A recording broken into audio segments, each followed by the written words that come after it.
let's jump right into this explainer, guys, because today we're unpacking something absolutely fascinating. We're looking at one of the purest, most ruthless statements of strategic deception you'll ever come across, Robert Greene's Law 3, Conceal Your Intentions, from his famous book, The 48 Laws of Power. We're going to really pop the hood here and look at the actual mechanics of how power relies on keeping everyone around you completely off balance. I mean, think about it. If people have zero clue what your real purpose is, they literally cannot prepare a defense. They can't gang up on you, and they certainly can't block your next move. Now, we've all been taught from day one that honesty is the best policy, right? But in the cutthroat realm of strategy, Greene actually calls honesty a blunt instrument. And there's a solid psychological reason for this. As human beings, we instinctively trust appearances. Why? Well, because constantly second-guessing every single thing we see and hear would just be totally exhausting. It would be a nightmare. So if you present a surface that just seems plausible, most people are going to buy it without a second thought. Which means being a completely open book, yeah, that might actually be your greatest strategic vulnerability. So to really wrap our heads around this, here's our agenda for today. We'll start with the law of concealment, move into decoys and red herrings, check out the art of smokescreens, see what happens with the honest rogue reversal, and finally, look at the true cost of all this deception. All right, Section 1, the law of concealment. The golden rule here is that predictability is essentially a trap. Picture this contrast. On one side, you've got your standard honest open book. Honestly, most people operate like this. They just blurt out their feelings and their plans because, well, it feels good. It feels natural. But doing that makes you entirely predictable. And in any competitive arena, if you're predictable, you're unthreatening. On the other side, you have what power actually demands, controlled opacity. The takeaway here is huge. If people are completely in the dark about what you're up to, they just can't defend against you. You keep the upper hand. Building right off that idea of opacity, we step into Section 2, decoys and red herrings. This is all about active misdirection. So ask yourself, if you have a massive goal you're trying to hit, how do you actively throw an opponent off the scent? You can't just stay quiet. Honestly, staying totally quiet just makes people suspicious. No, you have to actively grab them by the hand and walk them down the completely wrong path. This is where you deploy a red herring. Basically, you dangle a shiny, fake object of desire right in front of your target to totally hijack their attention. You talk like a lot about fake goals. You practice this intense fake sincerity, and it sends your rivals on these massive wild goose chases. And here's the crazy part. People constantly mistake sincerity for honesty. If you sound super passionate about something, even if it's the total opposite of what you really want, almost nobody is going to question it. For an absolute masterclass in this, we got to look at Ninon de L'Enclos, a brilliant 17th century courtesan. She was coaching this young, totally inexperienced marquis on how to seduce a notoriously difficult countess. And Ninon designed this brilliant campaign of pure emotional confusion. Step 1, she had him approach with total distance and nonchalance. Step 2, he'd show up at parties with other beautiful women just to spark a little jealousy. Step 3, be totally unpredictable, skip the events he was expected at, and then randomly show up where he wasn't. She was actively making him blast out these conflicting signals of desire and total indifference. She proved that power works through suggestion. But oh man, here's the catch. The Marquis got impatient. He threw the playbook out the window, acted on impulse, grabbed the Countess's hands, and just straight-off declared his love for her. And instantly, the spell was broken. What felt like this mysterious, magnetic game suddenly just felt like clumsy manipulation. The door slammed shut for good. The exact second he declared his true intentions, the whole game collapsed.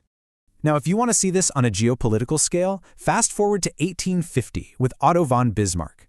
He was a young Prussian deputy, and his country was gripped by this massive fever to go to war against Austria.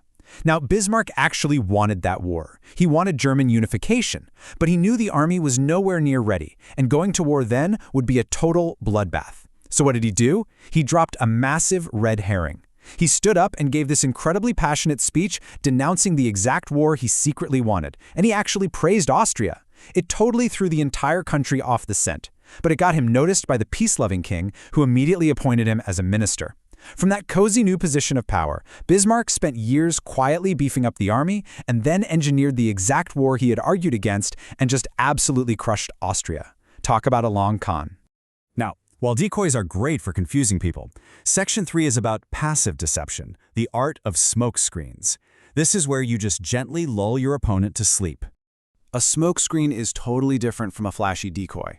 The absolute best deceivers aren't usually these colorful, eccentric storytellers. No, they lean heavily into the familiar, the bland, the superordinary. It's the classic wolf in sheep's clothing. A sheep is boring, right? It just stands there eating grass. But throw a sheepskin over your back, and you can stroll straight into the chicken coop without raising a single alarm. The thing is, the ordinary completely eats up a person's attention. Once someone gets comfortable on a familiar path, you can set a trap right under their nose, and they won't even blink, because our brains really only want to focus on one thing at a time. The legendary con artist Yellow Kid Whale used this beautifully. He hooked a mark with this incredibly boring standard real estate deal for a hunting lodge. That was the smoke screen. Once the guy was financially tied up in the lodge, Whale casually introduced this side gig, a deadly, fixed boxing match. When the staged fight ended with one of the boxers supposedly dying, I mean they even used fake chicken blood, the businessman absolutely panicked and ran off, leaving all his cash behind. He was just thrilled to escape a murder charge. The boring real estate deal completely blinded him to the actual scam. Or take a look at Emperor Haile Selassie. He was up against this defiant warlord who had an army of 10,000 men. Did Selassie attack? Nope. He invited the guy to a lavish, beautiful banquet and even told him, hey, bring 600 of your armed bodyguards. Selassie treated him like royalty. But that whole gentle, respectful vibe, huge smokescreen. Because while the warlord was busy eating and drinking, Selassie's secret agents sneaked over to the warlord's main camp 3 miles away and literally bought off the entire 10,000-man army with cold hard cash. The warlord came back from dinner, and his army was just gone. So, how do you actually build a smokescreen? This playbook lays out a few classic ways. You've got the poker face, think FDR, who would just bore his opponents to tears with monotonous details before he finally struck. Then there's the noble gesture. Joseph Duveen, a famous art dealer, used the incredibly public, noble creation of the National Gallery of Art just to hide his elite clients' massive tax problems. Then you have the pattern. Jay Gould kept selling telegraph companies to Western Union, conditioning them to expect this completely normal buyout routine, until the third time when he used it to secretly seize control of Western Union itself. And lastly, seamless blending. Think of those British spies during the Cold War who fit into the upper-class old boy network so perfectly that nobody even thought to suspect them. But hey, nothing works forever. That brings us to Section 4, the honest rogue reversal, where we look at what happens when playing games actually backfires. Here's the deal. If everybody in town already knows you're a cunning trickster, you can't really use these tactics anymore. If everyone knows you're a fox, trying to put on the sheepskin just makes you look ridiculous, and honestly a bit insulting. When your cover is blown like that, you have to pivot. You lean into it. You become the honest rogue. P.T. Barnum was a master at this. Eventually, he just embraced his reputation as a fast-talking showman. The public totally knew he was deceiving them, but because he just owned it and made it fun, they absolutely loved him for it.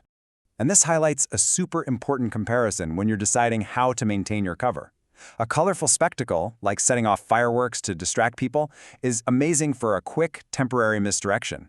But spectacles are exhausting. They require you to constantly be moving and performing. But a bland, familiar exterior, like we talked about with the poker face, you can safely hide behind that for your entire life without breaking a sweat. Save the fireworks for when you really need them. Finally, let's bring this all back down to earth in Section 5, the cost of deception, because this stuff isn't free. We need to remember that Greene is presenting this as a tool for power, not a lifestyle recommendation. Living behind sustained opacity is incredibly draining. The cognitive and social toll is massive. Think about the extreme self-control you need. You have to have a literally perfect memory of every fake story you've ever told to keep your timeline straight. And the risk? It's off the charts. If you slip up and get caught, the loss of trust is usually permanent. In today's hyper-connected, ultra-transparent world, trying to pull this off can backfire spectacularly. And yet, even with those huge risks, the mechanics of Law 3 are absolutely everywhere today. You see it in big business negotiations, when people yell and scream about some minor issue just to hide what they actually want. You see it in corporate strategy, where giant companies make public announcements to mask their real acquisitions. Honestly, you even see it in the office, when somebody pretends to be super interested in a random side project just to give themselves cover while they maneuver for a totally different promotion. Which leaves us with this pretty stark reality to chew on. The person whose intentions are completely readable is the one who is always playing defense. But the person who controls the narrative, the one who dictates what everyone else believes they are up to, is the one who holds all the cards. Confusion, familiarity, misdirection. These aren't just cheap party tricks. They are the actual structural mechanics of power. So as we wrap up this explainer, I want you to think about your own world for a second. Ask yourself, are you giving away too much of the plot?